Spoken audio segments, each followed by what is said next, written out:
Download aplikasi Kontan sekarang di App Store atau Play Store.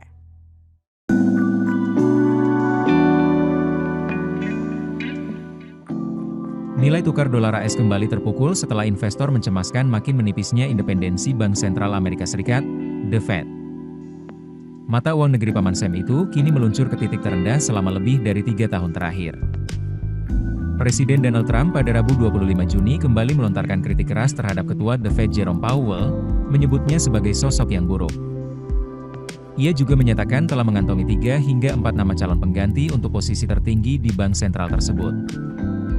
Tekanan terhadap dolar kian dalam di tengah ekspektasi pemangkasan suku bunga dan tenggat perjanjian dagang yang mendekat pada 9 Juli mendatang.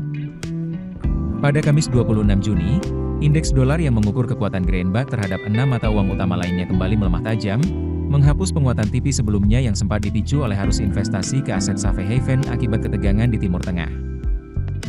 Dolar telah anjlok sekitar 10% sejak awal tahun ini dan berada di jalur penurunan tahunan terbesar sejak 2003. Kaspar Hense, manajer portofolio senior di RBC Blue Bay Asset Management menyatakan, prospek dolar akan semakin menurun ketika The Fed mulai kehilangan kredibilitas.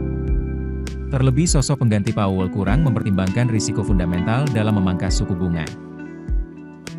Adapun kandidat kuat yang disebut-sebut menggantikan Powell antara lain mantan Gubernur The Fed Kevin Warsh, Kepala Dewan Ekonomi Nasional Kevin Hassett, Gubernur The Fed saat ini Christopher Waller, serta Menteri Keuangan AS Scott Bessent.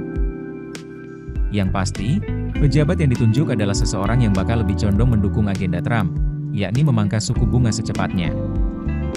Seiring menguatnya rencana penggantian Ketua The Fed, pelaku pasar kini memperkirakan peluang pemangkasan suku bunga pada Juli mencapai hampir 25%, naik signifikan dibandingkan hanya 12,5% pada pekan lalu.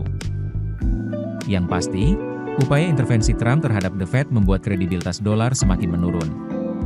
Kondisi ini diperparah sikap konfrontatifnya terhadap sekutu lama AS dalam isu perdagangan dan pertahanan. Sebuah survei oleh lembaga pemikir OMFIF terhadap 75 manajer cadangan bank sentral menunjukkan bahwa 70% responden merasa iklim politik AS saat ini menjadi penghalang untuk berinvestasi dalam dolar, lebih dari 2 kali lipat dibandingkan tahun lalu. Pengganti Ketua The Fed akan memperburu pasar dan kembali membuka keraguan soal kredibilitas dan keandalan institusi-institusi AS, yang biasanya sangat dihindari oleh para investor. Keputusan bisnis terbaik datang dari data, bukan tebakan. Mudah berlangganan Business Insight dengan subscribe with Google.